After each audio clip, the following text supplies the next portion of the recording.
नमस्कार दोस्तों, स्वागत है आप सभी का आपका अपना यूट्यूब चैनल जीटीएम क्लासेस में। दोस्तों, आज की इस वीडियो में आपसे हम टॉपर टेस्ट लेंगे, जिसमें आपको विज्ञान, सामाजिक विज्ञान, हिंदी और संस्कृत और गणित ये पांचों सब्जेक्ट से दोस्तों 40 ऑब्जेक्टिव क्वेश्चन रहेगा, जो आपके बोर्ड एग्जाम के लिए काफ़ी महत्वपूर्ण प्रश्न है। ठीक है, इसी तरह का प्रश्न आपके फाइनल बोर्ड परीक्षा में आएंगे। ठीक, इसलिए टेस्ट को आप पूरी कॉन्सेंट्रेशन के साथ दीजिएगा दोस्तों, क्योंकि टेस्ट देने से आपको पता चलेगा कि हमारे अंदर क्या क्षमता है। ठीक है, सारे प्रश्न को आपको पहले खुद से आंसर गेस करना है। ठीक है, इसके बाद आप हमारे आंसर को देखिएगा। अब वीडियो के अंत में कमेंट बॉक्स में करके बताइएगा कि 40 में से कितना प्रश्न का आप जवाब बिल्कुल सही दिए। ठीक है, तो आइए हम आज का टेस्ट स्टार्ट करते हैं। आपके सामने पहला प्रश्न, 1 नैनोमीटर बराबर होता है। ऑप्शन ए में लिखा हुआ 10⁻³ मीटर, और बी में लिखा है 10⁻9 मीटर, और सी में लिखा है 10⁻−9 मीटर, और डी में लिखा है इनमें से कोई नहीं। तो ये प्रश्न में आपको यहाँ से बताना है दोस्तों कि 1 नैनोमीटर बराबर होता है तो 10⁻9 मीटर होता है। ठीक है, ऑप्शन नंबर यहाँ पे सी जो होगा हमारा बिल्कुल राइट आंसर हो जाएगा। आइए अगला प्रश्न हम देख लेते हैं। दूसरा नंबर, फ्लेमिंग के वाम हस्त नियम में तर्जनी किसकी दिशा का संकेत करता है। ये प्रश्न काफ़ी महत्वपूर्ण है आपके बोर्ड एग्जाम के लिए। ऑप्शन ए में लिखा हुआ धारा का, बी में लिखा है चुंबकीय क्षेत्र का, और सी में लिखा हुआ बल का, और डी में लिखा हुआ इनमें किसी का नहीं। तो ये प्रश्न में आपको बताना है दोस्तों कि फ्लेमिंग के वाम हस्त नियम में तर्जनी किसकी दिशा का संकेत करता है, तो चुंबकीय क्षेत्र का संकेत करता है। ठीक है, ऑप्शन नंबर यहाँ पे जो हमारा बी होगा बिल्कुल राइट आंसर हो जाएगा। आइए अगला प्रश्न हम देख लेते हैं। तीसरा नंबर, जरा दृष्टि दोष का उपचार किस प्रकार का लेंस से किया जाता है। ये काफ़ी महत्वपूर्ण प्रश्न है आपके बोर्ड एग्जाम के लिए। ऑप्शन ए में लिखा हुआ अभिसारी, बी में लिखा हुआ है अवतल, और सी में लिखा हुआ अपसारी, और डी में लिखा हुआ बाइफोकल। तो दोस्तों ध्यान दीजिएगा, जरा दृष्टि दोष जो होता है दोस्तों ये ओल्ड एज में होता है। ठीक है, कहने का मतलब बूढ़ा बुजुर्ग लोग के होता है ये दोष। ठीक है, और इस दोष में ना तो निकट की वस्तु स्पष्ट दिखाई देता है, ना तो दूर की वस्तु स्पष्ट दिखाई देता है। ठीक है, और इस दोष का उपचार के लिए किस प्रकार का लेंस प्रयोग किया जाता है, तो बाइफोकल लेंस प्रयोग किया जाता है। ठीक है, और बाइफोकल लेंस में उत्तल और अपतल दोनों लेंस होता है। ठीक है, तो ऑप्शन नंबर यहाँ पे डी जो होगा हमारा बिल्कुल राइट आंसर हो जाएगा। आइए अगला प्रश्न हम देख लेते हैं। चौथा नंबर, हेमाटाइट किस धातु का अयस्क है। ऑप्शन ए में लिखा हुआ है तांबा के, बी में लिखा हुआ है लोहा के, और सी में लिखा हुआ है सोना के, और डी में लिखा हुआ है सोडियम के। तो ये प्रश्न में आपको यहाँ से बताना है दोस्तों कि हेमेटाइट किस धातु का अयस्क है, तो लोहा का है। ठीक है, आपको इसको याद रखना है। ऑप्शन नंबर यहाँ पर बी जो होगा आपका बिल्कुल सही आंसर हो जाएगा। आइए अगला प्रश्न हम देख लेते हैं। पाँचवा नंबर, निम्न में से कौन ऊष्मा का कुचालक है। ऑप्शन ए में लिखा हुआ लेड, बी में लिखा हुआ चांदी, सी में लिखा हुआ लोहा, और यहाँ डी में लिखा हुआ कॉपर। तो दोस्तों ध्यान दीजिएगा कि कुचालक जो होता है दोस्तों जिसमें करंट फ्लो नहीं करता है। ठीक है, जिसमें करंट फ्लो नहीं करेगा वो कुचालक होता है, और जिसमें करंट फ्लो करता है वो क्या होता है, सुचालक होता है। ठीक है, तो देखिए लेड जो है दोस्तों ये कुचालक है, इसमें करंट फ्लो नहीं करता है। ऑप्शन नंबर यहाँ पे ए जो होगा हमारा बिल्कुल राइट आंसर हो जाएगा। और देखिए चांदी में करंट फ्लो करता है। ठीक है, तो चांदी जो है दोस्तों ये सुचालक है। ठीक, और देखिए लोहा जो है दोस्तों लोहा में भी करंट फ्लो करता है, तो लोहा भी क्या है, सुचालक है। और देखिए कॉपर में भी करंट फ्लो करता है, तो कॉपर भी है जो दोस्तों क्या है, सुचालक है। ठीक है, तो यहाँ पे ऑप्शन नंबर ए जो होगा हमारा बिल्कुल राइट आंसर होगा। आइए अगला प्रश्न हम देख लेते हैं। छठा नंबर, जस्ता का अयस्क है। ऑप्शन ए में लिखा हुआ है सिनेबार, बी में लिखा है जिंक लेड, और सी में लिखा है बॉक्साइड, और डी में लिखा है हेमेटाइट। तो ये प्रश्न में आपको यहाँ से बताना है दोस्तों कि जस्ता का अयस्क है तो जिंक ब्लेड है। ठीक है, ऑप्शन नंबर बी जो होगा हमारे यहाँ पे बिल्कुल राइट आंसर हो जाएगा। आपको इसको याद कर लेना है। और देखिए सिनेबार जो है दोस्तों ये पारा का अयस्क है। ठीक है, और देखिए बॉक्साइड जो है दोस्तों ये एल्युमिनियम का अयस्क है। ठीक है, और हेमेटाइट किसका अयस्क है, तो लोहा का अयस्क हेमेटाइट है। ठीक है, आइए अगला प्रश्न हम देख लेते हैं। सातवां नंबर, इसमें पूछा गया है कि धोने का सोडा का आणविक सूत्र है, बताइए इसका क्या राइट आंसर होगा। ऑप्शन ए में लिखा हुआ Na2CO3, और बी में लिखा हुआ Na2CO3 2H2O। और देखिए सी में लिखा हुआ Na2CO3.10H2O और यहाँ पर डी में लिखा हुआ Na2CO3.5H2O। तो आपको बताना है दोस्तों कि धोने का सोडा का आणविक सूत्र होता है तो Na2CO3.10H2O होता है। ठीक है, ऑप्शन नंबर यहाँ पे सी जो होगा हमारा बिल्कुल राइट आंसर हो जाएगा। धोने का सोडा का आणविक सूत्र क्या होता है तो Na2CO3.10H2O होता है। ठीक है, आपको इसको याद कर लेना है। देखिए 8 नंबर प्रश्न देखिए, इसमें पूछा गया है कि डायनेमो के द्वारा बदला जाता है। पहले खुद से इसका आंसर गेस कीजिए कि इसका आंसर क्या होगा। ऑप्शन ए में लिखा हुआ है यांत्रिक ऊर्जा को विद्युत ऊर्जा में, और बी में लिखा है चुंबकीय ऊर्जा को विद्युत ऊर्जा में, और सी में लिखा हुआ है गतिज ऊर्जा को विद्युत ऊर्जा में, और डी में लिखा हुआ स्थितिज ऊर्जा को विद्युत ऊर्जा में। ठीक है, तो आपको बताना है दोस्तों कि डायनेमो के द्वारा बदला जाता है तो यांत्रिक ऊर्जा को विद्युत ऊर्जा में बदला जाता है। ठीक है, ऑप्शन नंबर यहाँ पे ए जो होगा हमारा बिल्कुल राइट आंसर हो जाएगा। आइए अगला प्रश्न अब हम देख लेते हैं 9 नंबर, निम्नलिखित में किसका उपयोग खाना पकाने बनाने वाले ईंधन में नहीं होता है। काफ़ी महत्वपूर्ण प्रश्न है आपके बोर्ड एग्जाम के लिए। ऑप्शन ए में लिखा हुआ है बायोगैस, बी में लिखा हुआ है कोयला, और सी में लिखा हुआ है एलपीजी यानी कि लिक्विड पेट्रोलियम गैस। ठीक है, और डी में लिखा हुआ है सीएनजी। सीएनजी का फुल फॉर्म होता है दोस्तों कंप्रेस्ड नेचुरल गैस। ठीक है, तो इसमें आपको बताना है कि निम्नलिखित में से किसका उपयोग खाना पकाने बनाने वाले ईंधन में नहीं होता है। तो देखिए बायोगैस को दोस्तों खाना पकाने बनाने वाले ईंधन में प्रयोग होता है। ठीक है, और कोयला का भी दोस्तों खाना पकाने में प्रयोग होता है। ठीक है, और देखिए LPG gas liquid petroleum gas जो आपको घर में लगा हुआ रहता है तो इसका भी खाना पकाने बनाने ईंधन में प्रयोग होता है। पर देखिए सीएनजी गैस दोस्तों कंप्रेस्ड नेचुरल गैस का खाना पकाने बनाने वाले ईंधन में प्रयोग नहीं होता है। ऑप्शन नंबर यहाँ पे डी जो होगा हमारा बिल्कुल राइट आंसर हो जाएगा। ठीक है, सीएनजी गैस दोस्तों वाहनों के ईंधन के रूप में प्रयोग किया जाता है। ठीक है, आपको इसको ध्यान में रखना है। आइए अगला प्रश्न हम देख लेते हैं 10 नंबर, किलोवाट घंटा मात्रक है। ऑप्शन ई में लिखा हुआ है धारा का, बी में लिखा है समय का, सी में लिखा है विद्युत ऊर्जा का, और डी में लिखा है विद्युत शक्ति का। तो इस प्रश्न में आपको बताना है दोस्तों कि किलोवाट घंटा मात्रक है तो विद्युत ऊर्जा का है। ठीक है, ऑप्शन नंबर यहाँ पे सी जो होगा हमारा बिल्कुल सही आंसर हो जाएगा। आइए अगला प्रश्न हम देख लेते हैं 11 नंबर, और दोस्तों ये सारा प्रश्न आपके फाइनल बोर्ड परीक्षा के लिए काफ़ी महत्वपूर्ण प्रश्न है। इसी तरह का प्रश्न दोस्तों आपके बोर्ड परीक्षा में आएंगे, इसलिए टेस्ट को पूरी कंसंट्रेशन के साथ दें और ईमानदारी पूर्वक लास्ट में हमें कमेंट बॉक्स में करके बताइएगा कि 40 प्रश्न में से कितना प्रश्न आप बिल्कुल सही जवाब दिए हैं। ठीक है, देखिए 11 नंबर प्रश्न कहता है कि निम्नलिखित में कौन व्यावसायिक फसल नहीं है। ऑप्शन ए में लिखा हुआ गन्ना, बी में लिखा हुआ जूट, सी में लिखा हुआ तंबाकू, और डी में लिखा हुआ गेहूँ। तो ये प्रश्न में आपको यहाँ से बताना है दोस्तों कि निम्नलिखित में कौन व्यावसायिक फसल नहीं है। तो गेहूं जो है दोस्तों व्यावसायिक फसल नहीं है। ठीक है, ऑप्शन नंबर यहाँ पे डी जो होगा हमारा बिल्कुल करेक्ट आंसर हो जाएगा। आइए अगला प्रश्न देखते हैं 12 नंबर, पृथ्वी की सतह पर सर्वप्रथम पहुंचने वाली भूकंप तरंग है। ऑप्शन ए में लिखा हुआ पी तरंग, बी में लिखा हुआ एस तरंग, और सी में लिखा हुआ एल तरंग, और डी में लिखा हुआ टी तरंग। तो ये प्रश्न में आपको यहाँ से बताना है दोस्तों कि पृथ्वी की सतह पर सर्वप्रथम पहुंचने वाली भूकंप तरंग है तो पी तरंग है। ठीक है, ऑप्शन नंबर यहाँ पे ए जो होगा हमारा बिल्कुल राइट आंसर हो जाएगा। आइए अगला प्रश्न हम देख लेते हैं 13 नंबर, निम्न में से कौन सी एक बात लोकतांत्रिक व्यवस्थाओं के अनुरूप नहीं है। ऑप्शन ई में लिखा हुआ है कानून के समक्ष समानता, बी में लिखा हुआ है स्वतंत्र एवं निष्पक्ष चुनाव, और सी में लिखा हुआ है बहुसंख्यकों का शासन, और डी में लिखा है उत्तरदायी शासन व्यवस्था। तो ये प्रश्न में आपको यहाँ से बताना है दोस्तों कि निम्न में से कौन सी एक बात लोकतांत्रिक व्यवस्थाओं का के अनुरूप नहीं है। तो बहुसंख्यकों का शासन नहीं है। ठीक है, ऑप्शन नंबर यहाँ पे सी जो होगा हमारा बिल्कुल सही आंसर हो जाएगा। ठीक, आइए अगला प्रश्न हम देख लेते हैं 14 नंबर, ककोलत जलप्रपात बिहार के किस जिले में स्थित है। काफ़ी महत्वपूर्ण प्रश्न है आपके फाइनल बोर्ड एग्जाम के लिए। ऑप्शन ई में लिखा हुआ है मुंगेर, बी में लिखा है नालंदा, सी में लिखा है पटना, डी में लिखा है नवादा। तो इसमें आपको बताना है दोस्तों कि ककोलत जलप्रपात बिहार के किस जिले में स्थित है। तो नवादा जिले में स्थित है। ठीक है, ऑप्शन नंबर यहाँ पे डी जो होगा बिल्कुल करेक्ट आंसर हो जाएगा। आइए अगला प्रश्न हम देख लेते हैं 15 नंबर, बाढ़ के समय निम्नलिखित में से किस स्थान पर जाना चाहिए। काफ़ी महत्वपूर्ण प्रश्न आपके बोर्ड एग्जाम के लिए, बहुत बार आपका एग्जाम में पूछा गया है।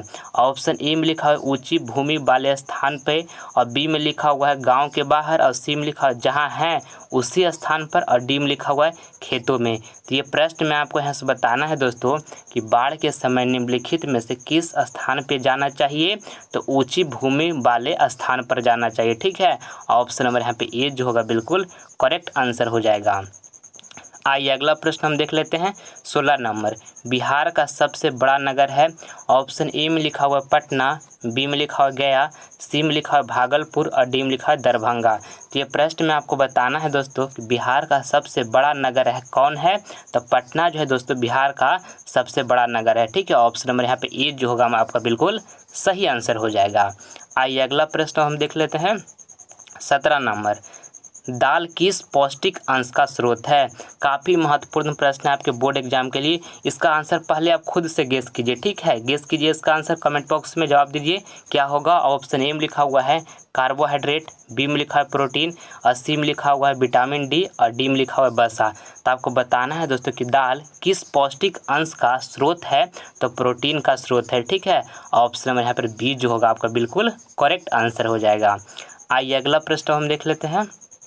18 नंबर, भारत का सबसे बड़ा रेलवे क्षेत्र कौन है। ये भी प्रश्न आपके फाइनल बोर्ड परीक्षा के लिए दोस्तों काफ़ी महत्वपूर्ण है।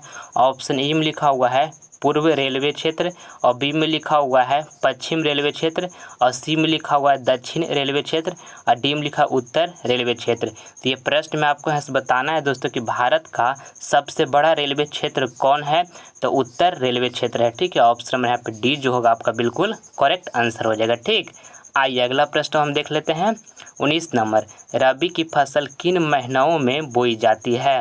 ऑप्शन ई में लिखा हुआ है मार्च अप्रैल, बी में लिखा है जून जुलाई, और सी में लिखा है अक्टूबर नवंबर, और डी में लिखा है जनवरी फरवरी। तो ये प्रश्न में आपको यहाँ से बताना है दोस्तों कि रबी की फसल किन महीनों में बोई जाती है, तो अक्टूबर नवंबर में बोई जाती है। ठीक है, ऑप्शन नंबर यहाँ पे आपका सी जो होगा बिल्कुल करेक्ट आंसर हो जाएगा।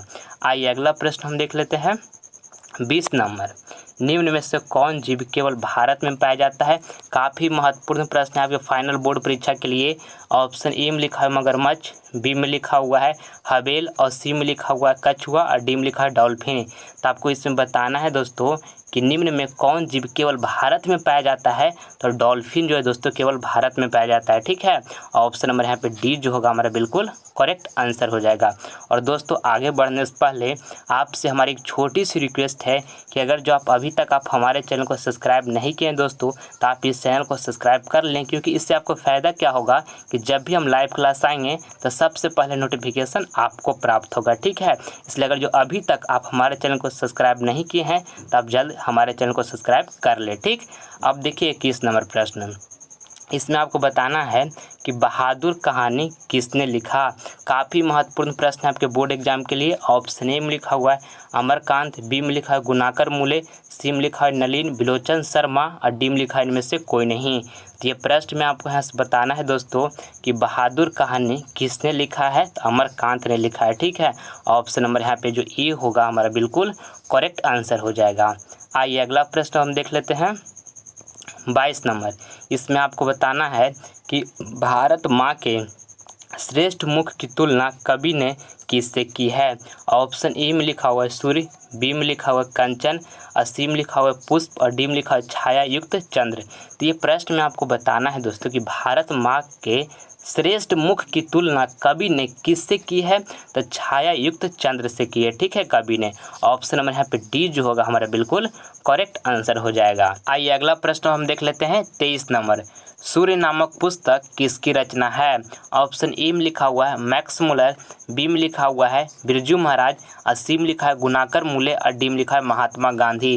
तो ये प्रश्न में आपको यहाँ से बताना है दोस्तों कि सूर्य नामक पुस्तक किसकी रचना है, तो गुनाकर मूले का है। ठीक है, ऑप्शन नंबर यहाँ पे सी जो होगा हमारा बिल्कुल करेक्ट आंसर हो जाएगा। इसको आपको याद कर लेना है। आइए अगला प्रश्न हम देख लेते हैं। 24 नंबर, लेखक अमरकांत ने हाई स्कूल की शिक्षा कहाँ से प्राप्त की? काफ़ी महत्वपूर्ण प्रश्न है आपके बोर्ड एग्जाम के लिए। ऑप्शन ए में लिखा है बलिया से, बी में लिखा है छपरा से, और सी में लिखा है आरा से, और डी में लिखा है बक्सर से। तो ये प्रश्न में आपको बताना है दोस्तों कि लेखक अमरकांत ने हाई स्कूल की शिक्षा कहाँ से प्राप्त की? तो बलिया से प्राप्त की। ठीक है, ऑप्शन नंबर यहाँ पे हमारा ए जो होगा बिल्कुल करेक्ट आंसर हो जाएगा। आइए अगला प्रश्न हम देखते हैं। 25 नंबर, मंगम्मा क्या बेचती थी? काफ़ी महत्वपूर्ण प्रश्न है आपके फाइनल बोर्ड परीक्षा के लिए। ऑप्शन ए में लिखा है मक्खन, बी में लिखा है दूध, सी में लिखा है दही, और डी में लिखा है घी। तो ये प्रश्न में आपको बताना है दोस्तों कि मंगम्मा क्या बेचती थी? तो दही बेचती थी। ठीक है, ऑप्शन नंबर यहाँ पे सी जो होगा बिल्कुल राइट आंसर हो जाएगा। और दोस्तों मंगम्मा किस शहर में दही बेचती थी? तो बेंगलुरु शहर में मंगम्मा दही बेचती थी। ठीक है, इसको भी आपको याद रखना है, आपके बोर्ड एग्जाम में पूछा जाता है। देखिए 26 नंबर प्रश्न कहता है कि व्यंजन के कितने प्रकार हैं? ऑप्शन ए में लिखा हो 1, बी में लिखा है 2, सी में लिखा है 3, और डी में लिखा है 4।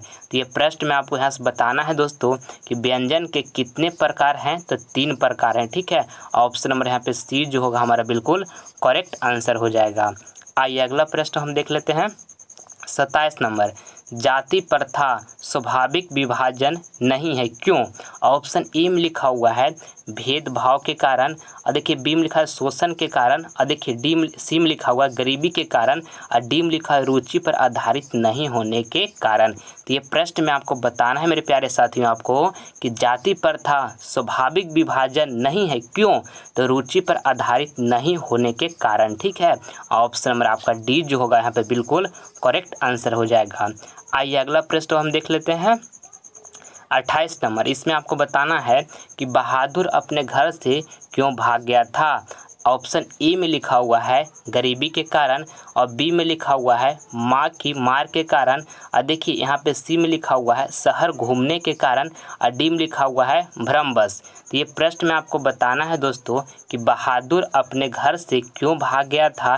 तो माँ की मार के कारण भाग गया था। ठीक है, ऑप्शन नंबर यहाँ पे बी जो होगा हमारा बिल्कुल करेक्ट आंसर हो जाएगा। आइए अगला प्रश्न हम देख लेते हैं। 29 नंबर, घर की लक्ष्मी कौन होती है? काफ़ी आसान प्रश्न दोस्तों, जल्दी से इसका कमेंट बॉक्स में जवाब दीजिए। ठीक है, और दोस्तों वीडियो को अंत में आप 40 में से कितना प्रश्न का जवाब बिल्कुल सही देते हैं ईमानदारी पूर्वक से हमें कमेंट बॉक्स में करके बताइएगा। ठीक है, इसका आंसर आप गेस कीजिए पहले खुद से। इसमें आपको बताना है कि लक्ष्मी, घर की लक्ष्मी कौन होती है? तो ऑप्शन ए में लिखा है पुरुष, बी में लिखा है स्त्री, सी में लिखा है कवि, और डी में लिखा है बालक। तो ये प्रश्न में आपको बताना है दोस्तों कि घर की लक्ष्मी कौन होती है? तो स्त्री होती है। ठीक है, ऑप्शन नंबर यहाँ पे बी जो होगा हमारा बिल्कुल करेक्ट आंसर हो जाएगा। आइए अगला प्रश्न हम देख लेते हैं। 30 नंबर, वेदों की ओर लौटो का नारा किसने दिया? काफ़ी महत्वपूर्ण प्रश्न है आपके बोर्ड एग्जाम के लिए। ऑप्शन ए में लिखा है दयानंद ने, बी में लिखा है विद्यासागर ने, और सी में लिखा है विवेकानंद ने, और डी में लिखा है इनमें से कोई नहीं। तो ये प्रश्न में आपको बताना है दोस्तों कि वेदों की ओर लौटो का नारा किसने दिया? तो दयानंद ने दिए थे। ठीक है, ऑप्शन नंबर यहाँ पे ए जो होगा हमारा बिल्कुल राइट आंसर हो जाएगा। आइए अगला प्रश्न हम देख लेते हैं। 31 नंबर, मंगलम पाठ में कितने मंत्र हैं? ऑप्शन ए में लिखा हुआ है 4, बी में लिखा है 5, और सी में लिखा है 6, और डी में लिखा हुआ है 7। तो ये प्रश्न में आपको यहाँ से बताना है दोस्तों कि मंगलम पाठ में कितने मंत्र हैं? तो 5 मंत्र हैं। ठीक है, ऑप्शन नंबर यहाँ पे जो बी होगा हमारा बिल्कुल राइट आंसर हो जाएगा। आइए नेक्स्ट प्रश्न हम देखते हैं। 32 नंबर, पटना शब्द की उत्पत्ति किस शब्द से हुआ? काफ़ी महत्वपूर्ण प्रश्न दोस्तों आपके बोर्ड एग्जाम के लिए। ऑप्शन ए में लिखा हुआ है पाटल, बी में लिखा हुआ है पतन, और सी में लिखा हुआ है पटल, और डी में लिखा है इनमें से कोई नहीं। तो ये प्रश्न में आपको बताना है दोस्तों कि पटना शब्द की उत्पत्ति किस शब्द से हुआ है? तो पतन से हुआ है। ठीक है, ऑप्शन नंबर यहाँ पे बी जो होगा हमारा बिल्कुल राइट आंसर हो जाएगा। ठीक, आइए अगला प्रश्न हम देख लेते हैं। 3 नंबर, प्राणी के हृदय रूपी गुफा में कौन विद्यमान है? ऑप्शन ए में लिखा हुआ है आत्मा, बी में लिखा हुआ है शरीर, सी में लिखा हुआ है देव, और डी में लिखा हुआ है राक्षस। तो ये प्रश्न में आपको बताना है दोस्तों कि प्राणी के हृदय रूपी गुफा में कौन विद्यमान है? तो आत्मा विद्यमान है। ठीक है, ऑप्शन नंबर यहाँ पे ए जो होगा हमारा बिल्कुल राइट आंसर हो जाएगा। ठीक, आइए अगला प्रश्न हम देख लेते हैं। 34 नंबर, मंगलम पाठ में किसके सिद्धांत का वर्णन है। ये भी प्रश्न आपके बोर्ड एग्जाम के लिए दोस्तों काफ़ी महत्वपूर्ण है। ऑप्शन ए में लिखा है काव्य दर्शन, बी में लिखा है दर्शन शास्त्र, और सी में लिखा है वेद, और डी में लिखा है पुराण। तो ये प्रश्न में आपको बताना है दोस्तों कि मंगलम पाठ में किसके सिद्धांत का वर्णन है, तो दर्शन शास्त्र का वर्णन है। ठीक है, ऑप्शन नंबर यहाँ पे बी जो होगा हमारा बिल्कुल करेक्ट आंसर हो जाएगा। आइए अगला प्रश्न हम देख लेते हैं 35 नंबर। छोटे से भी छोटा और बड़े से भी बड़ा क्या है। ये प्रश्न काफ़ी महत्वपूर्ण है आपके फाइनल बोर्ड परीक्षा के लिए दोस्तों। ऑप्शन ए में लिखा हो ईश्वर, बी में लिखा है शरीर, सी में लिखा है आत्मा, और डी में लिखा है मन। तो ये प्रश्न में आपको यहाँ से बताना है दोस्तों कि छोटे से भी छोटा और बड़े से भी बड़ा क्या है, तो आत्मा है। ठीक है, ऑप्शन नंबर यहाँ पे सी जो होगा बिल्कुल हमारा सही आंसर हो जाएगा। ठीक है, आइए अगला प्रश्न हम देख लेते हैं 36 नंबर। कॉट थीटा, यदि कॉट थीटा इजकल टू 3/4 हो तो tan square theta equal to भाट।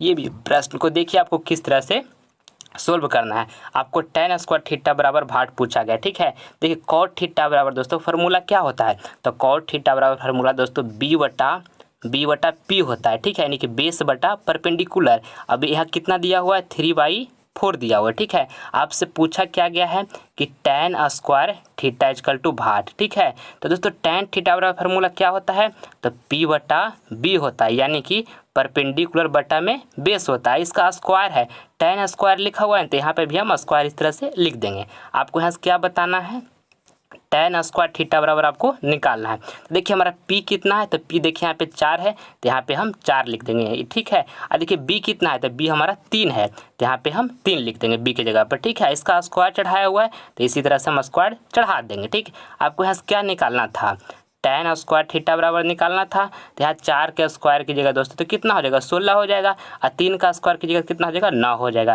देखो हमारा इसका राइट आंसर कितना आ गया, 16/9, जो कि ऑप्शन नंबर यहाँ पे बी में दिया हुआ है। ठीक है, tan स्क्वायर थीटा बराबर दोस्तों 16/9 आ गया। ठीक, आई होप आपको समझ में आ चुका होगा। आइए अगला प्रश्न हम देखते हैं 37 नंबर। 3 घात वाले बहुपद का कितना शून्यंक होगा। काफ़ी महत्वपूर्ण प्रश्न है आपकी फाइनल बोर्ड परीक्षा के लिए दोस्तों।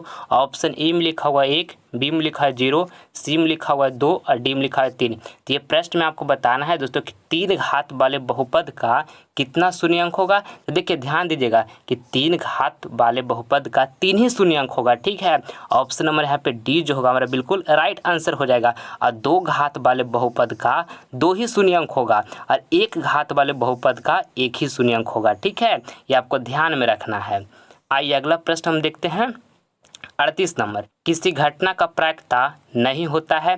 देखिए ऑप्शन ए में लिखा हुआ 1, और बी में लिखा हुआ है -10, और सी में लिखा हुआ 15%, और डी में लिखा हुआ 1/2। तो ये प्रश्न में आपको बताना है दोस्तों कि किसी घटना का प्रायिकता नहीं होता है। तो देखिए ध्यान दीजिएगा, ये जो प्रोबेबिलिटी ऑफ इवेंट जो होता है दोस्तों वो क्या होता है, 0 से बड़ा होता है, या तो 0 के बराबर होता है, और 1 से छोटा होता है, या 1 के बराबर होता है प्रोबेबिलिटी ऑफ इवेंट। ठीक है, इसको आपको याद कर लेना है। ठीक है, तो देखिए क्या होता है प्रोबेबिलिटी ऑफ इवेंट, तो 0 से बड़ा होगा दोस्तों, या 0 के बराबर होगा, और 1 से छोटा होगा, या तो 1 के बराबर होगा। तो आपको क्या बताना है कि किस घटना का प्रायिकता नहीं होता है। ठीक है, देखिए 1 तो हमारा प्रायिकता होता ही है, अभी आपको बताएं तो ये हो सकता है।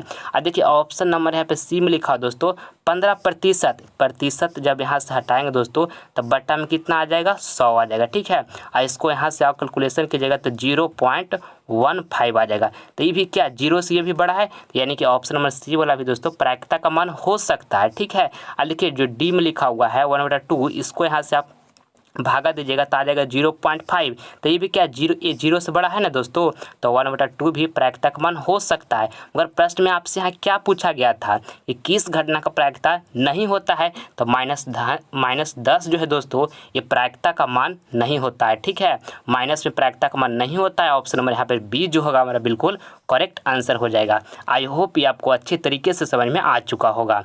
देखिए 39 नंबर प्रश्न कहता है √5 एक संख्या है। ऑप्शन ए में लिखा हुआ है परी में, बी में लिखा हुआ है अपरी में, सी में लिखा है पूर्णांक और डी में लिखा हुआ है प्राकृत। तो दोस्तों ध्यान दीजिएगा, जिसको p/q के रूप में नहीं लिखा जा सकता है उसे हम अपरिमेय संख्या कहते हैं, ठीक है। और जिसको p/q के रूप में लिखा जा सकता है उसे हम परिमेय संख्या कहते हैं, ठीक। तो देखिए √5 को दोस्तों p/q के रूप में नहीं लिखा जा सकता है, तो √5 जो है एक अपरिमेय संख्या है, ठीक है। तो ऑप्शन नंबर यहाँ पे बी जो होगा हमारा बिल्कुल राइट आंसर हो जाएगा। अगर जो आपसे एग्जाम में पूछ दे कि 5 एक संख्या है तो 5 जो है दोस्तों परिमेय संख्या है, क्योंकि 5 को हम p/q के रूप में लिख सकते हैं, ठीक है। चलिए अब अगला प्रश्न हम देख लेते हैं 40 नंबर। इसमें आपको बताना है कि कॉसेक 90 माइनस थीटा इंटू में लिखा हुआ है साइन 90 माइनस थीटा किसके बराबर है। काफ़ी महत्वपूर्ण प्रश्न है आपके फाइनल बोर्ड परीक्षा के लिए। देखिए कॉसेक 90 माइनस थीटा बराबर दोस्तों क्या होता है, तो सेक थीटा होता है, ठीक है। इसको आपको याद कर लेना है कि कॉसेक 90 माइनस थीटा क्या होता है, सेक थीटा होता है।